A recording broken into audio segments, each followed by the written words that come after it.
The assumption that your legacy portal is stable because it's quiet is the most expensive mistake in your budget. We built these systems for structure and navigation. We wanted pages. We wanted hierarchies. But today's work doesn't start with a menu. It runs on context and real-time data. In reality, your portal has become a governance black hole where logic goes to hide from your security team. The 2026 Wave 1 release isn't just another update. It is a structural audit that will expose every shortcut you've taken over the last 5 years. If you don't address the architectural rot now, you aren't just maintaining a site, you're hosting a liability. You think it works because the lights are on. But underneath the surface, the foundations are moving, the model is broken, and the cost of doing nothing is about to become visible. The governance black hole, opaque logic in a transparent world. Most organizations assume their business rules are enforced in the Dataverse core. You believe that if a rule exists in the database, it applies to the portal. In reality, legacy liquid templates allow for shadow logic that exists entirely outside your standard audit logs. This is the hidden layer. You publish the content, you think it's secure. But the logic is buried in unversioned snippets that bypass modern oversight. The flaw isn't the code itself, it's the assumption that your security team can see what's happening inside those templates. They can't. When you look at a modern Power Platform environment, everything is transparent. You have managed environments, you have telemetry, you have a clear view of who did what and when. But legacy portals are a black box. Customizations made in liquid templates don't show up in your standard Dataverse auditing. They don't trigger the same alerts. They live in a parallel reality where the rules of modern governance don't apply. This isn't just a technical debt issue. It's a compliance failure waiting to be discovered by your next audit. Think about how you manage your internal apps. Every change is tracked, every permission is mapped. Now look at your portal. You have snippets of code rendering data based on conditions that were written 3 years ago by a consultant who is no longer with the company. That logic is shadow logic. It's logic that the system doesn't officially recognize as a security boundary. Because Liquid is a server-side rendering language, it processes the data before it ever reaches the user's browser. That sounds safe, right? Wrong. Because if that liquid code contains a bypass or a conditional check that doesn't align with your core Dataverse security roles, you have a leak. The 2026 unification is going to shine a very bright light into this black hole. Microsoft is moving toward a model where every portal user is a Dataverse native identity. This means the generic execution context we've relied on for a decade is disappearing. In the old model, the portal talked to the database using a high-privileged service account. It then used its own internal logic to decide what the user should see. That is the definition of a governance gap. You are essentially trusting a secondary, unmonitored layer to handle your most sensitive external data. Modern governance requires a single source of truth. If your security team runs a report on who can access table X, they expect the answer to be in Dataverse. They don't expect to have to go digging through 5 different web templates to see if a liquid filter is accidentally exposing records. This opacity is what makes legacy portals so dangerous. It creates a false sense of security. You see the table permissions and you think you're covered. But the shadow logic in the templates can override those permissions or worse, bypass them entirely by using fetch-XML queries that don't respect the user's actual context. What happens when your compliance officer asks for a full audit of every external data access point? In a modern Power Pages setup, that's a standard report. In a legacy portal, that's a 3-week manual investigation. You have to audit the code. You have to audit the snippets. You have to verify that no one used the past liquid filter to render dynamic code that circumvents your plugins. And this is the architectural rot I'm talking about. It's not that the site is down. It's that the site is operating in a way that is fundamentally invisible to your modern security stack. You are running a 2026 business on a 2016 security model. And as we move into a world of agentic AI and real-time data flows, that gap is going to become a chasm. You can't govern what you can't see. And right now, your legacy portal is hiding a lot more than you realize. It's time to stop assuming the quiet means stability. It's time to look inside the black box before the 2026 audit does it for you. This shift isn't optional. It's the new baseline for architectural integrity. The JavaScript injection trap, scaling on sand. We used JavaScript injections as a quick fix for UI limitations in the old model. It was the standard move. You needed a field hidden based on a specific value, or you wanted to validate a phone number format, so you dropped a script into the custom JavaScript attribute. It worked, it was fast. But here's the problem. Those injections are client-side vulnerabilities that expose your business rules to the browser. Every piece of logic you write in JavaScript is essentially a suggestion, not a rule. You're in a meeting, you need to scale the system to handle 10,000 new users. You realize your entire validation logic can be bypassed by anyone with an F12 key press. This is where the model behind it fails. It's a framework that forces you to choose between a decent user experience and actual architectural integrity. When you rely on client-side scripts to enforce data integrity, you are building on sand. A sophisticated user can open the developer console, disable your scripts, and submit whatever data they want. In the legacy world, we hoped the backend plugins would catch the errors. But because the portal often uses a high-privileged service account to write back to Dataverse, those core plugins might see the portal as a trusted source and skip the very checks you need. You think you have a firewall. In reality, you have a screen door. Every custom script you've added over the last 5 years is a tether to a world that no longer exists. These scripts are dragging your 2026 performance down because they require the browser to do the heavy lifting that should be happening on the server. So what's actually happening is you're paying your developers to maintain hacks instead of building actual value. They are spending their days debugging jQuery conflicts and fixing broken DOM references because the underlying page structure changed. That is a talent tax you can't afford to keep paying. The shift to Power Pages SPAs changes this dynamic entirely. In the modern model, you move that logic to the server. You use the web API. You use server-side JavaScript that the user never sees. This isn't just about security. It's about the ability to grow. You can't build a global enterprise portal on a foundation of client-side injections. It doesn't scale. It creates a maintenance nightmare where every browser update or platform patch could break your business logic. Think about the risk. If your pricing logic or your discount calculations are happening in a JavaScript file, they are public, they are editable. Anyone can see how your secret source works just by looking at the source code. This is the trap. We got comfortable with these injections because they were easy.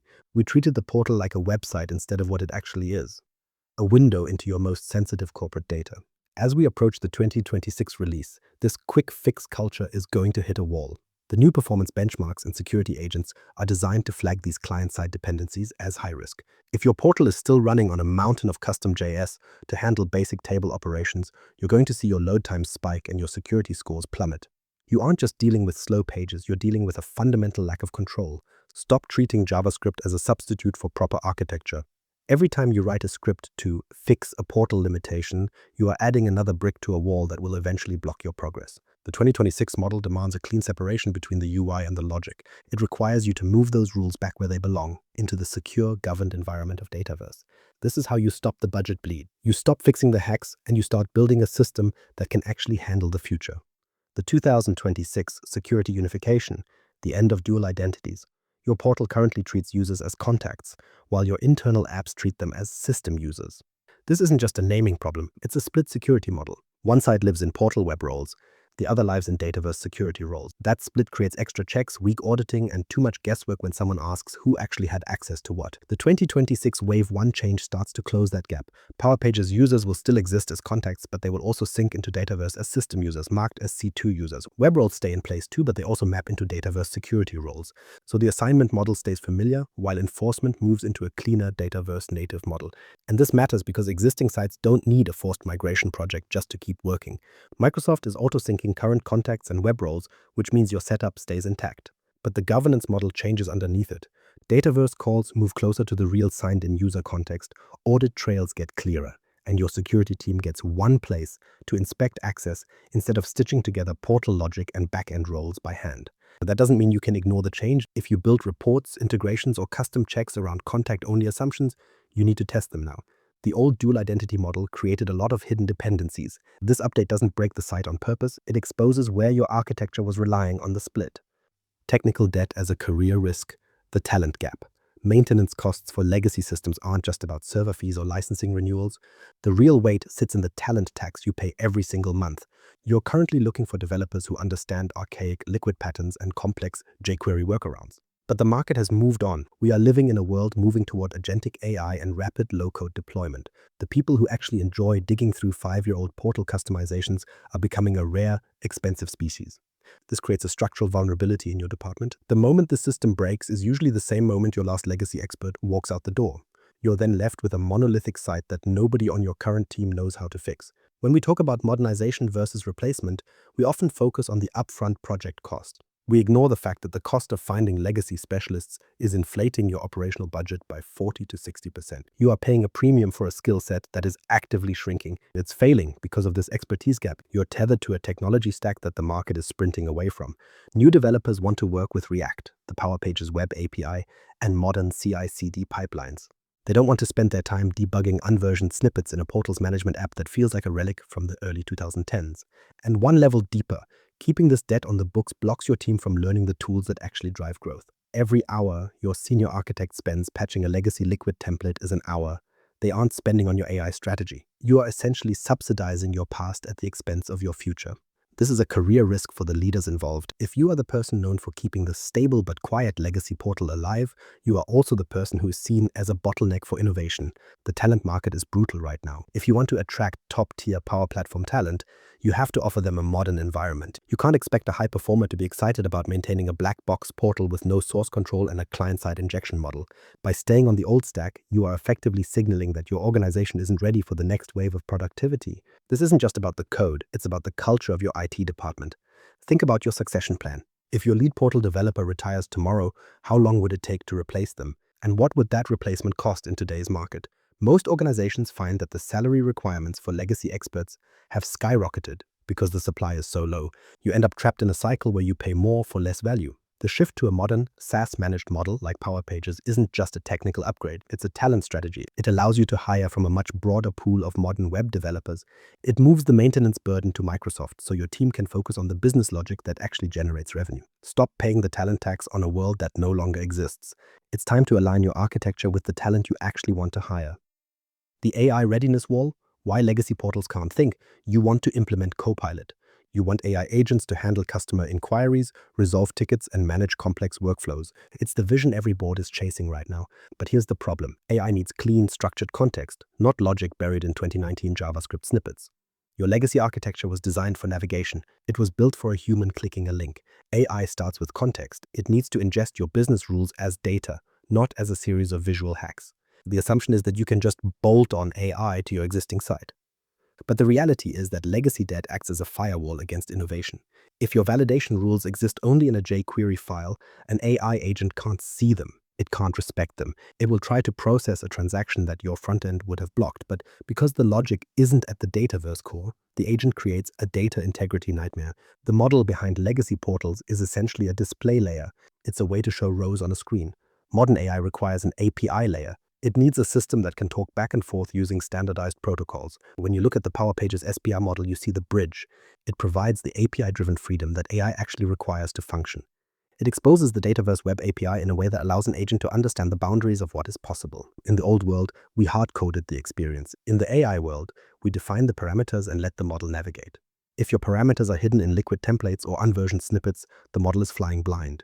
You're essentially asking a world-class athlete to run a race in a dark room full of furniture they can't see. This is the wall. It's the point where your technical debt stops being a budget line item and starts being a competitive disadvantage. If your competitors can deploy a customer-facing AI agent in weeks because they moved to Power Pages and you are still trying to figure out how to make a Copilot read a legacy web form, you are losing. You are opting out of the next 3 years of productivity gains because you are tethered to a stack that can't think. AI doesn't just need data, it needs the logic surrounding that data to be accessible and machine-readable.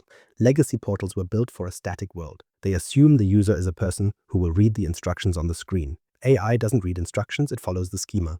If your schema is rigid, outdated, or bypassed by shadow logic, the AI will fail. It will provide the wrong answers, it will bypass security checks, and it will eventually become a liability rather than an asset. Modernizing your portal isn't just about a fresh UI. It's about building a foundation that is AI-ready. It's about moving from a world of pages to a world of endpoints. If you stay on the old stack, you're essentially building a museum while everyone else is building a laboratory. The cost of that choice is the loss of every efficiency gain the next decade of technology has to offer. Stop building firewalls against your own innovation. Break the wall. Move to a model that can actually support the future you're trying to build. The financial postmortem, TCO of the wait-and-see strategy. We often calculate the ROI of a migration over a narrow 12 to 24-month window. It's a standard accounting habit, but this lens is too small. It causes us to ignore the 70% reduction in total cost of ownership offered by a fully managed SaaS model. You're currently managing Azure virtual machines, patching SQL servers, and maintaining custom PaaS stacks that require constant manual intervention. You are acting as a hosting provider when Microsoft could be doing that work for you. The crossover point where staying put becomes more expensive than moving has already arrived. It favors migration significantly, especially when you factor in the downtime risk of unsupported legacy code. In most organizations, the cost of doing nothing is actually higher than the cost of a phased refactor. We call it the wait-and-see strategy. But what are you actually waiting for? Are you waiting for a critical security breach to force your hand? Are you waiting for the 2026 Wave 1 release to break your custom integrations? The numbers tell a clear story. Teams that move to the modern SPA architecture see a 300% productivity gain by their third year. They aren't just saving money on server fees, they are shipping features faster. They are responding to the market in days rather than months. It's not about the initial migration fee. That's a one-time capital expense. The real killer is the operational burden you're carrying every single day. Every manual deployment, every custom security patch, and every hour spent on infrastructure plumbing is a drain on your resources. When you move to Power Pages, that burden shifts. You stop paying for the how and start paying for the what. You gain the ability to scale without adding headcount to your operations team. You get global CDN support, automatic scaling, and enterprise-grade security as part of the platform. If you stay on the legacy stack, your TCO will continue to climb as the talent pool shrinks and the platform ages. You'll find yourself paying emergency rates to fix things that shouldn't have been your responsibility in the first place. The financial postmortem of a failed legacy system always points to the same thing: a refusal to acknowledge that the old model was no longer viable. Don't let your budget be a monument to a world that ended 5 years ago. Modernization is the only way to reclaim your IT spend and redirect it toward growth. The transformation is simple. Stop treating your portal as a website and start treating it as a Dataverse endpoint. This is the fundamental shift in mindset. Your challenge for this week is to audit your liquid templates. Find the shadow logic before the 2026 update finds it for you. Identify every client-side injection that is currently acting as a security boundary. Once you see the gaps, you can begin the journey toward architectural integrity. It's about building a system that is transparent, governed, and ready for whatever comes next. So that's the strategy. It stops the budget bleed once you align your architecture with the 2026 model. If you want to see exactly how to map your legacy roles to the new unified identity system, check out my deep dive guide linked below. Connect with me, Mirko Peters, on LinkedIn for more structural insights. Leave a review for the M365 FM podcast. It helps more leaders build for context. Subscribe for more.